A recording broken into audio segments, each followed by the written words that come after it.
Every breastfeeding journey is unique. Every mom's strength is unmatched, and every job tells a story of love.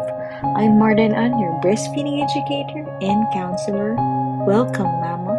Your journey is safe here. Hey Mom, yes, napaka-bare nitong aking vlog na to. Welcome back to my channel, and I would like to dedicate every week of a video na i-dedicate ko talaga dito sa channel dito kasi I really want to share a lot of things about breastfeeding, lalo na sa mga breastfeeding moms na talagang nag-i-struggle, and as much as possible I want to share as many information as I can. Pagpasensya nyo na kung walang masyado tong edit, kung ganito yung itsura ko, but the importance is yung information na i-share ko sa inyo, and I'd like to share an information right now about sa food na kinakain natin. Like, ang daming So, ayun na nga, madaming misconception kasi about sa food na dapat natin kainin, iwasan, or something.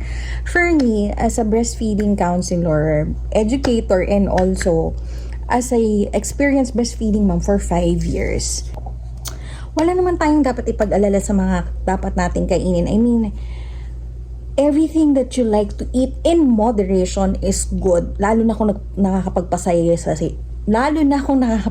sa'yo yan, like kape, soda, wag araw-araw syempre. Mas maganda pa rin yung healthy tayo because it makes our hormones, stimulated more. And mas makaka-produce tayo ng breast milk ng mas maayos kung mas healthy yung katawan natin. Everything that you will eat should be in moderation.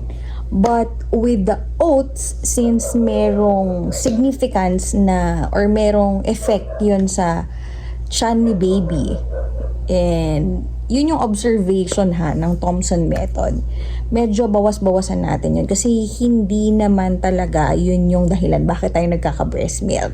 I mean, the oats is healthy, but katulad nga ng sinabi ko, all food should be in moderation. Nagkakape ako, yes, milk tea paminsan-minsan. Alam mo yung basta masaya ka. Kung saan masaya ang nanay, dapat doon tayo. Basta in moderation. Ano pa naman yung paminsan-minsan lang, 'di ba? Huwag nating i-deprive yung sarili natin kasi ang hirap nang magpasuso, ang hirap nang mag-breastfeed, tapos i-deprive pa natin yung sarili natin. That's not good. Malunggay, that's healthy, but hindi nanggagaling doon yung breast milk natin. I would go for a natural way to produce more breast milk. Natural way is eating healthy. And of course, breastfeeding your baby on demand. I forgot, mayroon nga palang misconception na bawal uminom ng malamig dahil nakakapagpatuyo ng milk, yung bawal yung maasim, nakakapagpatuyo ng milk. Wait, walang ganun. Walang ganon. Siguro medication, pero yung mga pagkain walang ganon. Ang tanging makakapagpa-dry lang ng milk natin is kapag hindi na tayo nag-breastfeed. Yun lang. So, if you have questions, comment down below so we can talk about it. Yun yung magiging next video ko. Alright? See you, Mommy!